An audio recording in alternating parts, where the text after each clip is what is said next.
Coming up on today's episode of Parasport Nation, I got two more interviews from my time at Défi Sportif in Montreal, including two wheelchair curlers.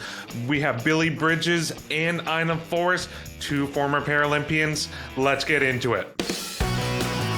Welcome to Parasport Nation with Alex Smyth and Nathan Clement.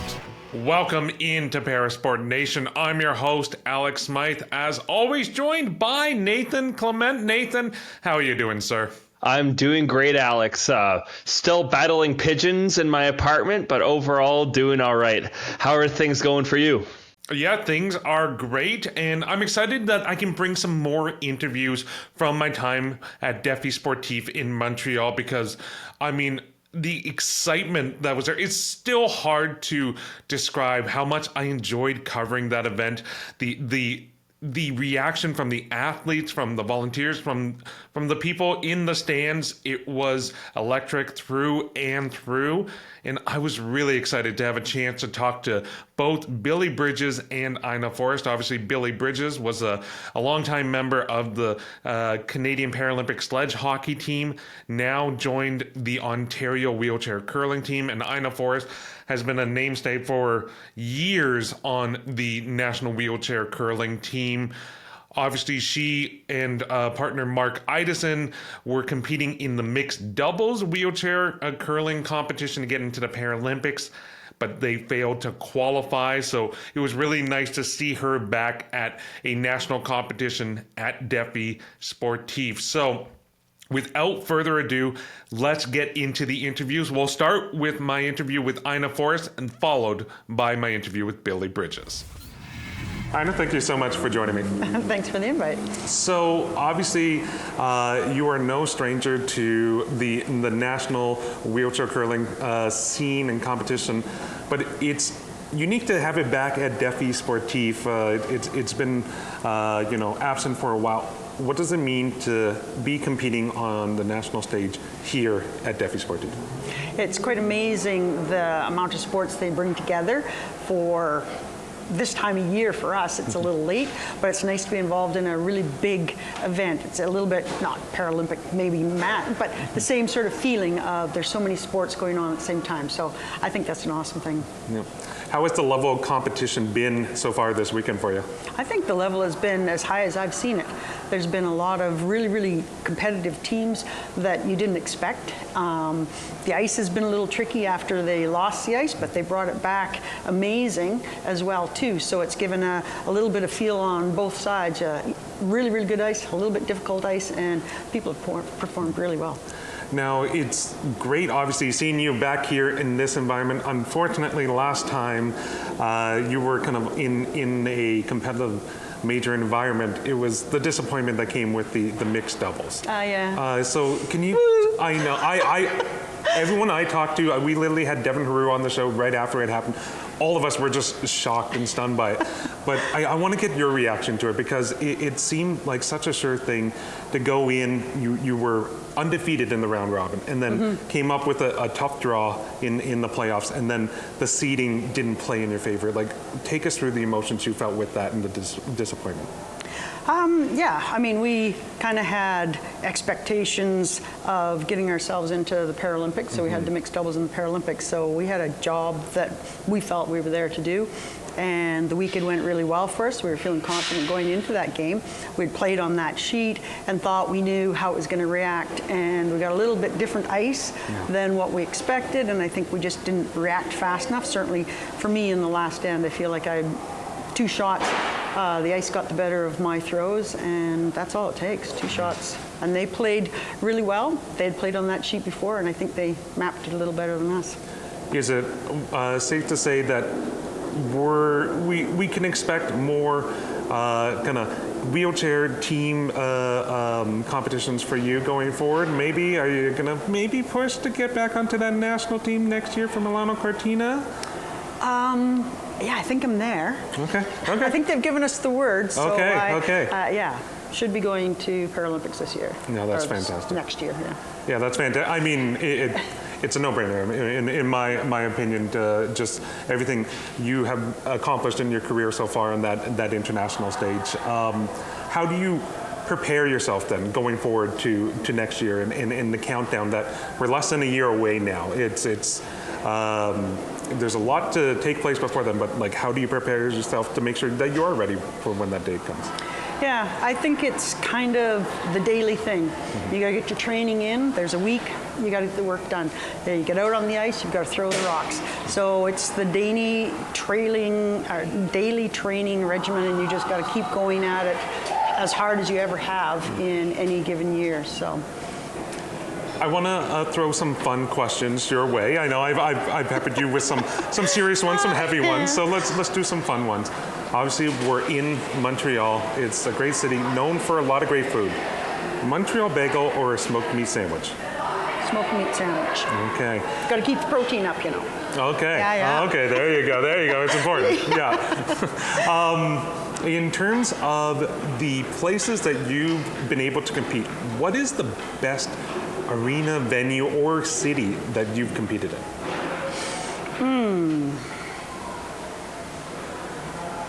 Well, the city that I really loved to go and visit was Prague. We haven't done it for a very, very long time. And I would say Russia was probably my favorite venue and favorite event, both for Worlds and for Paralympics. It was a super nice setup for us, and the ice was good. What makes for a good sheet of ice? I think so long as you can get the rock away fairly smoothly, that it enables most everyone to get the weight they need. As soon as the ice gets a little bit smudgy and hard to get the rock away, so I kind of like slick ice, and then the actual weight of it isn't such a big deal because 12.5 is easy if the ice is slick.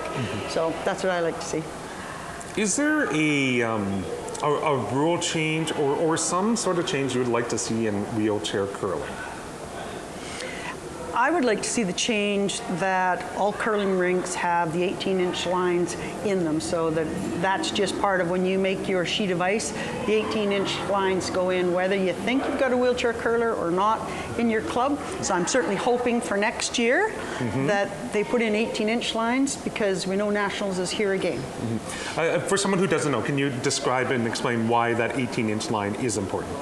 Okay, so the 18-inch line gives us our parameters of how far we can go out with our rock, and without the 18-inch lines, I mean, people can accidentally get out farther than they should, and it causes just a little bit of controversy when you're looking and go, I think they're outside the line.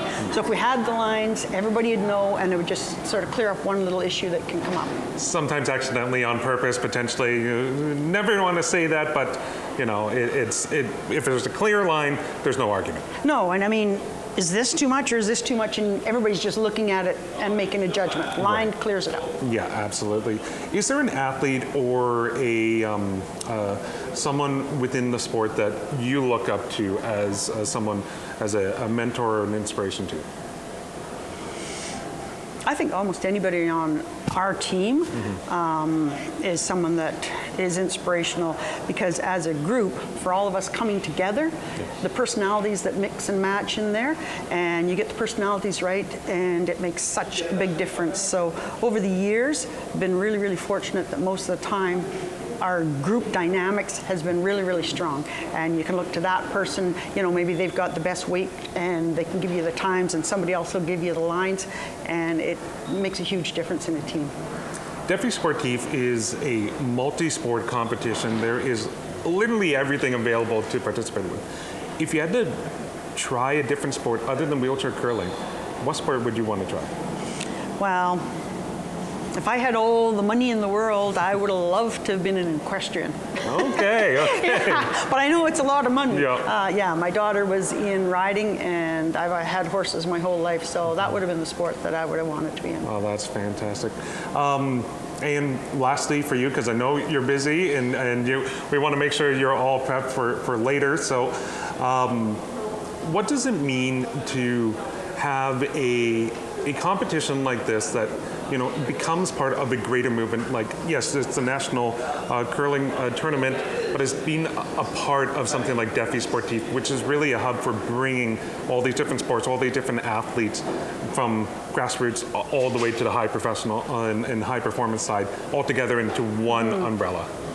I I think it'd be really nice if at the same time they brought together newly disabled people or people who are interested in the sport. It was almost like a group tour that you could have, and people could go and they could see the variety of sports so that they could choose a sport to be in, because you don't see them on TV very often and you don't really know what exists out there. And so for new people that want to become athletes, it would be nice if they saw the full range of what's available and had a chance to make a really informed choice of what their interest is. Oh, that's perfect. Dinah, thank you so much for your time. All right, thank you so much. Billy, thank you so much for joining me. Oh, my pleasure. So obviously it's an exciting weekend. You're in the midst of the National Curling Championships here at Défi Sportif. What does it mean to have this competition being part of a broader Défi Sportif lineup of sports and competitions? Sure. I mean, Défi Sportif has been so important to parasport all across Canada for decades. It was certainly our favorite tournament to come to, playing wheelchair basketball back when I was just a little runt. So it's exciting to see that it's still absolutely thriving and having so many different sports represented, and obviously just hundreds, if not thousands, of athletes coming in every year for it. And you know, it's so important for parasport to have those avenues to showcase, you know, a national championships and even international at times here in Défi. So it's fun to come back to it almost kind of full circle as an adult and playing a different sport and still reaping the benefits. And how has the competition level been like so far for you on the ice?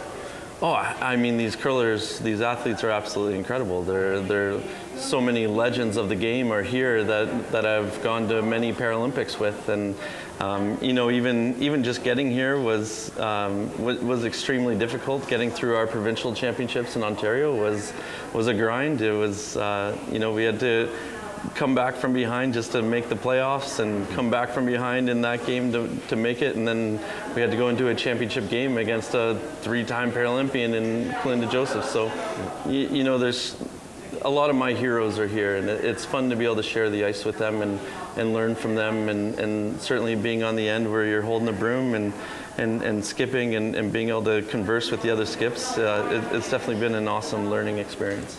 Now, you made a name for yourself in another winter parasport in sledge hockey. Talk about the transition from turning in the sled to picking up a curling broom and throwing those stones, and how are you feeling now at this stage in your career? Sure. I mean, I was the only one in my family that really grew up watching curling. I always loved it, and I was always a big fan of it, and didn't really know the avenues to compete. And obviously, I've been to a few Paralympic games with the curlers there since 2006, right? And because of the shared villages at the Paralympic Games, you're either in the skiing village 2 hours away or you're in the local village, and usually it's just para hockey players and curlers, and so we get to know all of them extremely well. And I feel like we, you know, Mark Eidson and myself bounce ideas off each other all the time and try to help each other when we're struggling, or try to pump each other up when we need it. And you know, I've always just had so much respect for the sport and loved it. And once I stepped away from hockey, I realized that I needed to do an activity that was social and figure it out. And my neighbor had been curling for 60 years and was like, oh, why don't you come on out to the Oakville Curling Club? And you know, getting out there was a bit of a struggle. It wasn't accessible, but I joined and started the accessibility committee to make it accessible, which it's becoming this spring. And you know, seeing firsthand right away where the sport can grow, and you know, its potential is absolutely limitless, because once I figured that out and got on the ice, I realized that I can play with any able-bodied player and play in leagues. And you know, I'm in 3 different leagues now at the club, playing with a whole plethora of different people, and you know, it's such an opportunity for so many varying disabilities as well to go out and compete and play at the highest level, or go out there to participate, to stay healthy and stay active. What is it about curling that you love so much? Oh, it's certainly the social aspect. You know, coming from hockey, the hockey change room is your safe space and your safe group of people. And any team that I've been fortunate enough to be a part of with curling has just been incredible. And you know, joining this team out of the Toronto Cricket Club just a month and a half ago to try to get to the provincials it has just been so fortunate. My teammates have been just incredible, and that's what I love about the sport is you can compete at the highest level without hurting your body and without the animosity, but the level of competition is so extremely high every time you go out there because you're just placing it on yourself. It's similar sports to like golf, and you get out of it what you put into it.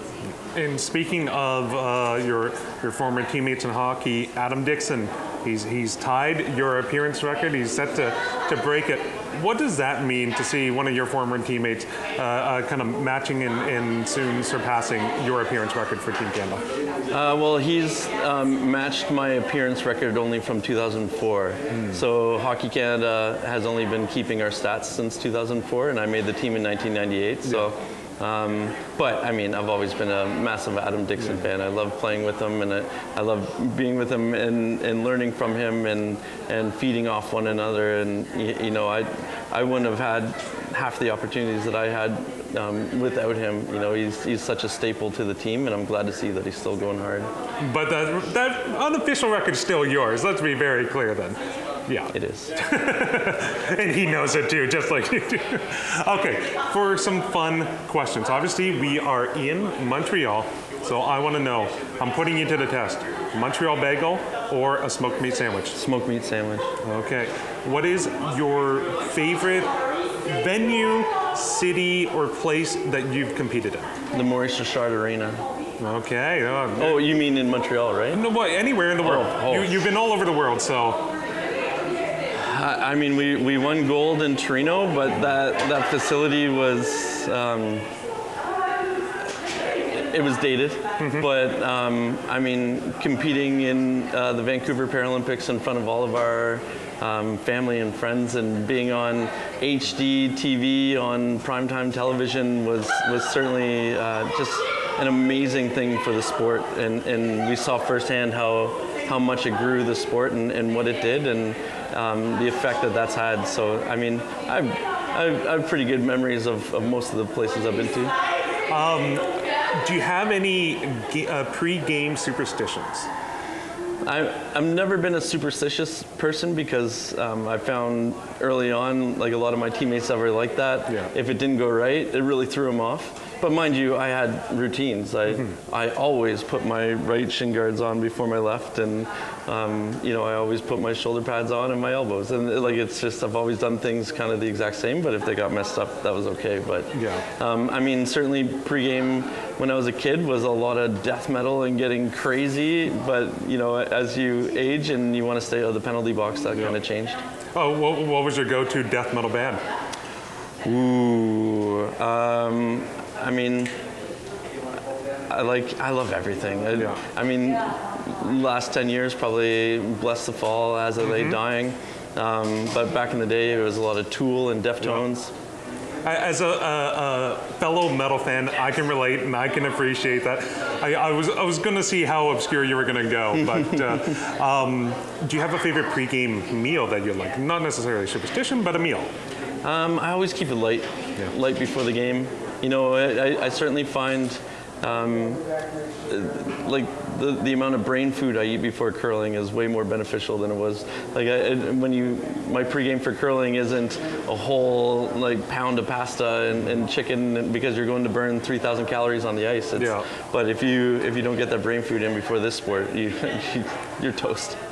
Is there any rules that you would like to see changed or adapted in wheelchair curling? In my leagues, I play in a double league, and my partner isn't comfortable at delivering a rock and getting up and sweeping, so I've been sweeping. And I would love to see sweeping be a part of wheelchair curling. I'd love to see that level of athleticism come in, and obviously I appreciate that not all the curlers would be able to do that, but I would love to see one member, if anything, on the team be able to do it. Without sweeping, the amount of frost that accumulates on the ice creates a lot of extremely difficult shots that we're throwing takeout weight just to get it over the hog line, and I would love to see that skill and athleticism be thrown in. One question I asked Ina, I want to ask you as well. What is your perfect sheet of ice In curling? curling, I mean, I'm partial to Scott Foster and the way he puts the Oakville Curling Club together. You know, it's 15.5 second ice. It's super fast, but it still curls 6 feet, and it's reliable. You know, certainly those reliable sheets of ice are beautiful to throw your nice draws on, but I also like being on a really difficult sheet of ice and being able to be the only one who can throw a big takeout. And so, like, that benefits me. Well, Billy, you've been so gracious with your time. Last question for you.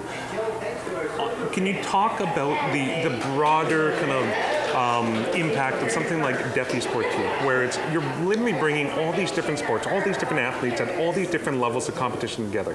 You talked about your experience younger. Like, what does it mean to be a part of something so big and so far-reaching in the parasport world? Well, I think the best thing about Défi Sportif is, Défi Sportif when I was growing up was just automatically knowing that I had a nice big tournament to go to at the end of the year. And as I become older, I realize how hard it is to set up those championships and keep those alive and have your athletes all year have an expectation of something to lead up to. And you know, we were just so lucky to be a part of it at the beginning, of just always having it there and something to fight for, something to strive for, and the expectations never changed. And 30 years later, it's still not changing, and I absolutely love that about it. Billy, thank you so much. Thank you. Those were my interviews with Ina Forrest and Billy Bridges at Défi Sportif in Montreal. Nathan, we'll have a chance to dissect each of these a bit. Let's start with Ina Forrest. Obviously, you know, hearing that disappointment from her on not being able to qualify as part of that mixed doubles event. It was great to hear, though, she's going to be back on that national team when the team touches down in Milano Cortina. Yeah, that's huge. She's such a vital member of the Canadian program, has been for so many years. And to have her in Milan is just going to help elevate that team. Obviously, after what happened at the World Championships, that's just extra fuel for that squad, and especially her, as now you enter the off season and prepare for the games coming up next year. But she also mentioned in there, and you were present for the curling, and she mentioned it, hearing how the game's growing and how that talent level is rising. Was there any takeaways from what you saw with the curling and maybe how everyone played at Défi Sportif? Yeah, you know, just being able to even be in the kind of in the observation kind of stands, I guess you could say, at the curling rink. It's behind glass, it's elevated so you can see the action. There was excitement, whether it was the team or family, when they were when one team won and one lost, you felt that kind of that joy and sorrow. So it really felt like a national wheelchair curling competition. So that was really great to see. And as you mentioned, and she mentioned in the interview, yeah, the level continues to rise. I mean, we have that on the able-bodied sports side with like things like the Brier and other national curling competitions. I think it's really making its way into the wheelchair curling side. The level of competition continues to get better. But we also had a chance to touch on things with Billy Bridges, who was representing Team Ontario in the curling competition. I found it really interesting, Nathan, because as soon as I got there, I saw Billy Bridges and his personality and his presence on the ice really shone through. He was talking to his teammates. He was getting them pumped up, saying, hey, great shot there. And just being active. You can really see someone who's been part of a high-performance team for a long time, shining regardless of the sport. Yeah, we're so lucky to have a guy like Billy Bridges in the Paralympic sporting world, or just in the sporting world as a whole, as he is a leader, he is a voice, and everything that he stands for is what the Paralympics should be and need to be, as they're viewed. As you mentioned there, he's hyping everyone up. He's getting that energy to that next level. And as we've talked about when we've had multiple hockey players on the show, they've always had him a part of their Mount Rushmore. He is an incredible, talented athlete, having gone to the games in para ice hockey, done stuff in wheelchair basketball. He was at the Paris in para athletics, and now he's getting into wheelchair curling. He is an amazing athlete, but on top of that, he is even a greater human. And to have someone like that just representing, helping next generations, or even working with the stars of today, it just shows the caliber of person that he is. He's extremely humble, but he's also an absolute workhorse in anything that he does. And he's just that perfect example of what sport is and should be in Canada. And you also can tell a bit of the competitor in him. I loved the reaction and the response when I did bring up that official number that Adam Dixon is set to pass his official mark of appearances. But he was very quick to point out, well, that's only the official number. I've been competing for years before numbers were even tallied, and just to be like, Adam knows that too, doesn't he? Yes, he does. So you can tell he's humble, but he's also has a bit of that personality that he wants to make sure he is recognized for all the work he does, and I appreciate it. I appreciate that you can have fun with him. I also love the fact too, I can get into a bit of a medal conversation with him. He seemed to light up a bit about that. I lit up when I heard him talking about death metal. Maybe not the other folks at home or in the arena would appreciate us just kind of blaring it, but I could see a kindred soul with a love of metal. Well, I gotta toss a question at you, because with death metal, with like any music that we have, it represents who we are. If you were to have an athlete walkout song, potentially death metal, what would it be? Here's a question though, Nathan. Where am I walking out? Give me the country or give me the venue, because I've thought about this before and I want to represent something that is paying homage to wherever I'm competing. Say you're getting out there in enemy territory. You are full like WWE style heel wherever you are. Whatever sport you're playing, you're just the heel going into this venue. So you're just representing who you want to be. Okay, so if I was in Canada, I would do probably Hail Destroyer by the Cancer Bats. Love them. Or if I was, let's say in Europe, maybe Germany, I love Rammstein. I would probably do something like Du Hast, just get the crowd pumping, get everyone chanting and celebrating as I'm coming out. So I have a few responses for you. What would yours be, Nathan? You don't have it in cycling, but if you did have a walkout song, what would it be? Oh, there's a couple of routes I can go here. With when I was a swimmer, For Whom the Bell Tolls was kind of like my go-to song by Metallica. As a cyclist, actually right now, I do Downtown by Macklemore. It's kind of like my pump-up, goofy song. But if I was to choose one, I'm a Canucks fan at the end of the day. When they play When the Streets Have No Name, it just takes you to a different level. And I think I would have to go something like that. Just a song like that, or even a little bit of The Killers would be my go-to, like walkout kind of music. Well, speaking of walkout, that's the end of the show. It's a curtain call, so we have to bid adieu. But thank you for watching and listening, and we'll catch you next time. Thanks for tuning in to Parasport Nation. Like and subscribe to the channel to follow us now.